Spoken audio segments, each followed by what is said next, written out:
नमस्कार मित्रांनो, महाराष्ट्र विधानसभा आचारसंहिता 2024 व या आचारसंहितेच्या अनुषंगाने मुख्यमंत्री युवा कार्य प्रशिक्षण योजना तसेच मुख्यमंत्री योजनादूत या पदभरतीवर काय परिणाम होणार आहे याबाबत सविस्तर माहिती आपण आजच्या व्हिडिओमध्ये पाहणार आहोत।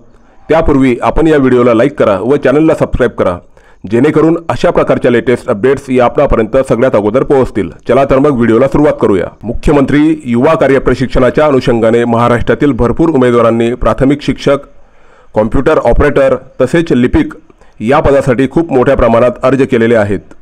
अजून देखील अशा उमेदवारांना नेमणूक ही मिळालेली नाही व अशातच मुख्यमंत्री योजनादूत या पदासाठी अर्ज करण्याची मुदत ही 30 सप्टेंबर पर्यंत वाढवण्यात आलेली आहे। आचारसंहिता लागल्यास या दोन भरतीवर त्याचा काय परिणाम होईल याबाबत आता आपण माहिती पाहूया। भारताचे मुख्य निवडणूक आयुक्त राजीव कुमार हे सध्या महाराष्ट्राच्या दौऱ्यावर असून ते 27 व 28 सप्टेंबर या दरम्यान महाराष्ट्र विधानसभा निवडणुकीच्या अनुषंगाने आढावा बैठक घेणार आहेत। तसेच महाराष्ट्र टाइम्स या वर्तमानपत्रातील बातमी आता आपण पाहूया।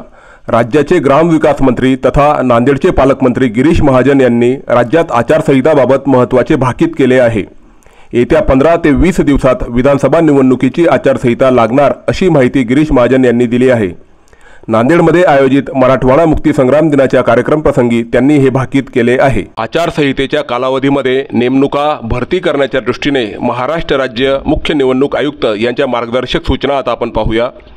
आचारसंहितेच्या कालावधीमध्ये शासन सेवेत तसेच निमसरकारी संस्था, शासकीय मंडळे, महामंडळे, सार्वजनिक उपक्रम इत्यादी संस्थांमध्ये भरती करण्याच्या दृष्टीने जाहिरात देणे, मुलाखत देणे इत्यादी करण्यात येऊ नये।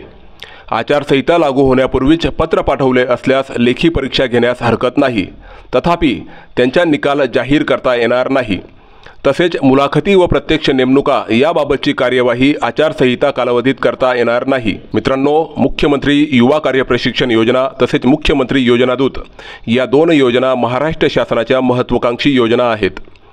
मुख्यमंत्री युवा कार्य प्रशिक्षण योजनेअंतर्गत विविध पदांसाठी उमेदवारांनी 1 ते 1.5 महिन्या अगोदरच अर्ज केलेले आहेत।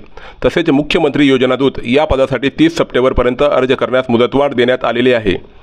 त्यामुळे या दोन महत्त्वाकांक्षी योजना असल्यामुळे येत्या 15 दिवसात शासनाने जर विचार केला तर आपल्याला नेमणूक ही मिळू शकते। त्यामुळे येत्या 15 दिवसात मुख्यमंत्री युवा कार्य प्रशिक्षण योजना तसेच मुख्यमंत्री योजनादूत या पदासाठी उमेदवारांना नेमणूक मिळण्याची दाट शक्यता व्यक्त होत आहे।